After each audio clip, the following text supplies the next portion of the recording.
mas agradecer os professores, o Cássio, o Davi, o Departamento de História que trouxeram os alunos, acho que o Pedro Jorge também, estou vendo aqui o professor Alessandro, exatamente, deve ter trazido os alunos, então esse é muito importante, um momento significativo.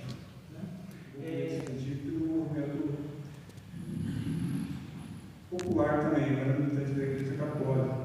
A gente comemorou agora, fez uma reunião, por exemplo, do 40º aniversário do movimento de ocupação da reitoria da UEM em favor da gratuidade de ensino, era ditadura, né?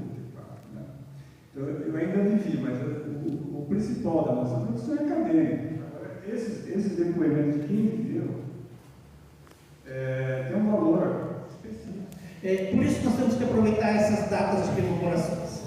60 anos do golpe, 45 anos da lei de anistia, que completou essa semana, ontem, antes de ontem, uma coisa assim, né, de publicação da lei de anistia, 40 anos do movimento Direto Já, né? Então, olha, são momentos que nós, né, os intelectuais do campo democrático, os militantes e ex-militantes políticos que lutaram pela democracia, não podem perder a oportunidade de dizer, não aquele editorial do Correio da Manhã, basta, chega, de 64, 31 de março, 1 de abril, certo? Não naquele sentido, né?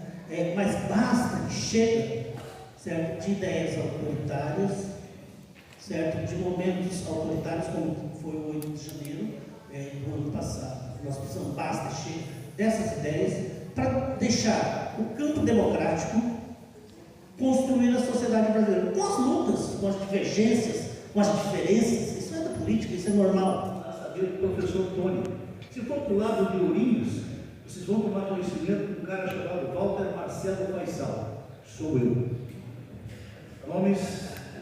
Sim, eu tinha cara de turco, e aí eu estava foragido político, eu precisava disfarçar, produzir documento, etc. e tal, e obviamente a minha cara mostrava e ninguém ia questionar, porque eu me lembro que na universidade me perguntavam se eu era descendente de árabe.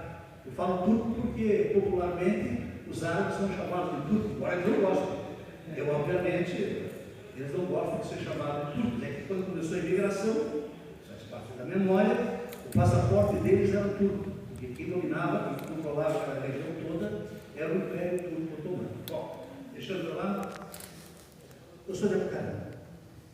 Minha origem é Apucarana. E nos anos 60, nós começamos, 67, 68, nós começamos o movimento estudantil de Apucarana. Esse movimento resultou em 6 prisões, no meu caso, fui preso em 70, fui preso depois de 75 a 77, 2 anos de prisão, fui condenado, fui sequestrado, levado, fui torturado no quartel do Exército de Apucarana, levado com os olhos vendados para Curitiba, na famosa clínica Marumbi, onde fiquei preso em tempo. Também de Apucarana, minha cidade, faz parte do IDESG, do nosso grupo, IDESG Guianese, e Antônio dos Três Reis de Oliveira, 2 assassinados pela ditadura militar. O IDESG, em abril de 1970, o Três Reis, em maio de 1970. Todos daquele grupo de Apucarana originário da época foram presos, barbaramente torturados. O Geraldo Magela Soares Vermelho, inclusive, tentou suicídio na prisão por não suportar a violência das torturas, torturado pelo tenente Reis e sargento Balbinotti. Eu fui torturado em Apucarana pelo capitão Palmares. Os que me torturaram em Curitiba, eu não sei o nome, porque na verdade nós estávamos numa, eles chamavam de Clínica Marumbi, Operação Marumbi, Clínica Marumbi, e nós éramos obrigados a chamar os doutores, como se eles fossem da clínica. Então, não sei o nome deles. De um eu sei, porque eles tinham sido comandantes da Companhia Militar, da época Companhia, hoje é Batalhão, de Apucarana, que é o Major Lins, Zuiderzi Lins. Era o comandante, inclusive um dos comandantes do Doipode naquela época. fui também o presidente do Comitê Brasileiro pela Anistia em Curitiba entre 78 e 79.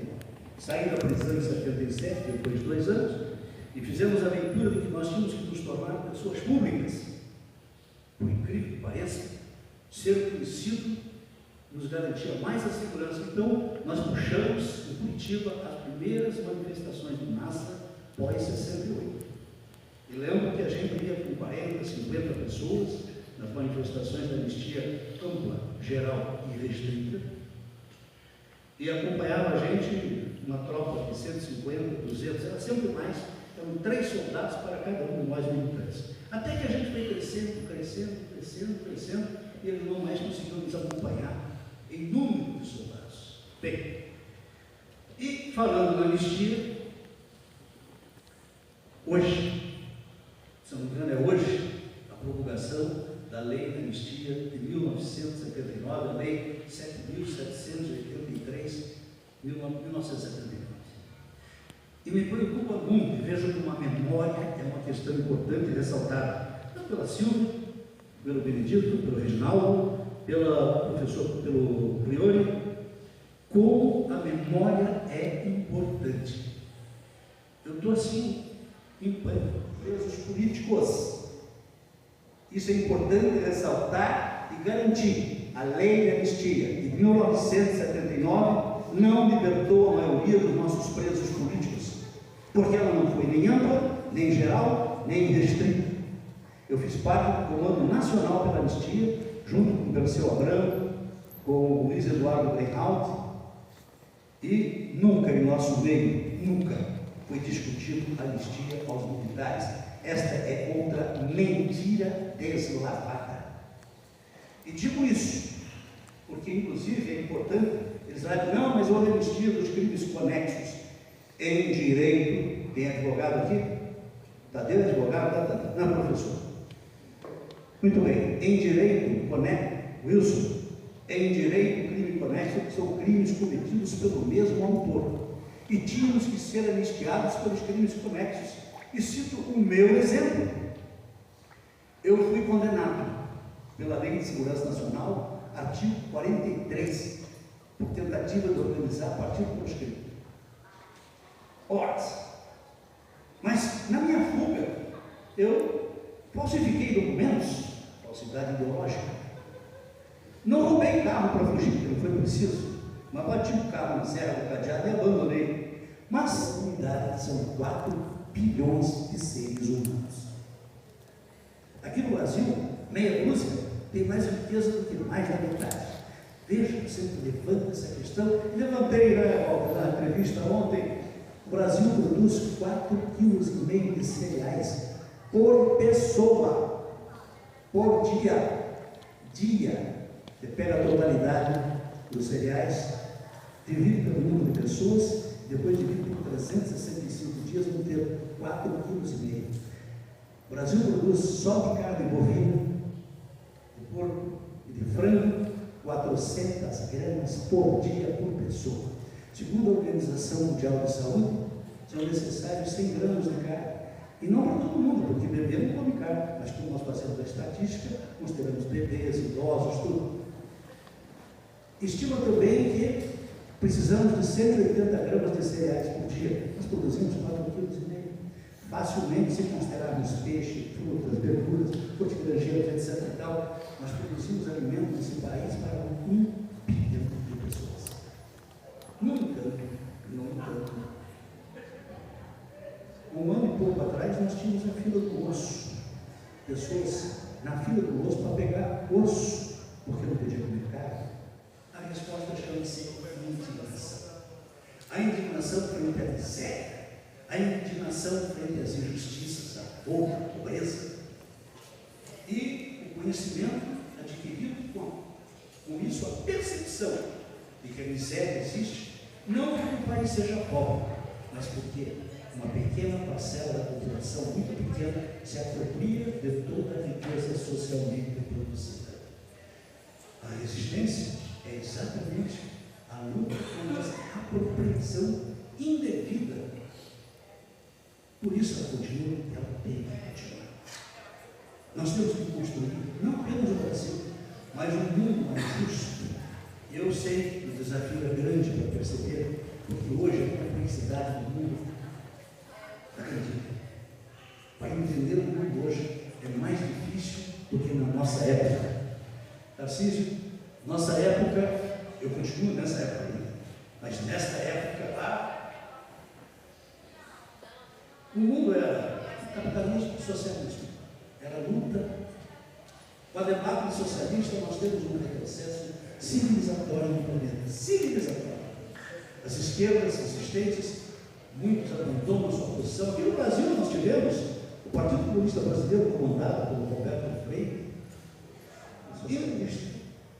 A hegemonia dos Estados Unidos, absoluta.